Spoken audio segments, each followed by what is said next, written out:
Right نے تو اب کہا ہے نا, قرآن نے پہلے کہا ہے زُيِّنَ لِلنَّاسِ حُبُّ الشَّهَوَاتِ, اللہ نے مزین کر دی ہے لوگوں کے لیے شہوات, ان میں پہلے نمبر پہ عورتیں ہیں اور دولت کا ذکر بعد میں آیا ہے. تو یہ جو ایک پوٹنٹ جذبہ ہے, اس کی وجہ سے سیکس ڈسپلن اسلام نے دی ہے, اس کے بغیر چارہ نہیں ہے. تو عورت کے پردے کی بات اس لیے ہو رہی ہوتی ہے کہ عورت کو یہ اللہ نے رسپیکٹ دی ہے کہ وہ عورت کا مطلب ہی عربی میں آپ کو پتا کیا ہے, چھپانے کی چیز. عورت کا مطلب ہے چھپانے کی چیز, اسے رسپیکٹ دی جائے گی, معاشرے کے اندر انارکی نہ پھیلے. عورت کو نقاب کرنانے کا مطلب یہ نہیں کہ آپ اس کی تذلیل کر رہے ہیں, ہم مرد کو نقاب نہ پہنا کے اس کی تذلیل تو کر رہے ہیں کہ تو اتنا خوبصورت اور اٹریکٹیو نہیں ہے جتنی عورت ہے.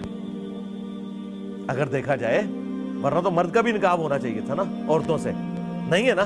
تو یہ اللہ تعالیٰ نے عورت کو اٹریکٹیو بنایا ہے, پھر اس کے اندر حیا زیادہ رکھی ہے اور اس کو پیسو بنایا ہے, مرد کو ایکٹیو بنایا ہوا ہے. اس لیے عورت چھپانے کی چیز ہے اس اعتبار سے. اس کا یہ مطلب نہیں کہ عورت جاب نہیں کر سکتی, اس کا یہ مطلب نہیں کہ عورت لیڈی ڈاکٹر نہیں ہوگی.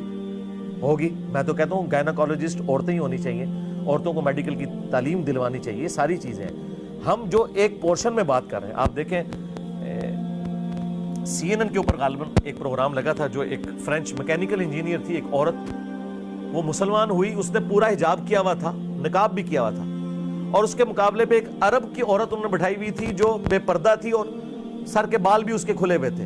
دونوں مسلمان تھی, وہ پردے کے حق میں دلائل دے رہی تھی نان مسلم سے مسلمان ہو کے, اور وہ کہہ رہی تھی یہ ضروری نہیں ہے. اور اتنی لاجیکل اس نے گفتگو کی, کیونکہ وہ انجینئر بھی تھی اور میکینیکل انجینئر تھی, اور اس نے وہ سارے کا سارا معاملہ ایکسپیرینس کیا ہوا تھا. اس نے کہا جب سے میں مسلمان ہوئی ہوں مجھے اپنی رسپیکٹ زیادہ فیل ہو رہی ہے ایز کمپیئرڈ اس زمانے میں. تو آپ ذرا عورتوں کی نظر سے بھی دیکھیں نا کہ وہ کیا سوچ رہی ہیں, جن لوگوں کو ان چیزوں کی سمجھ ہے.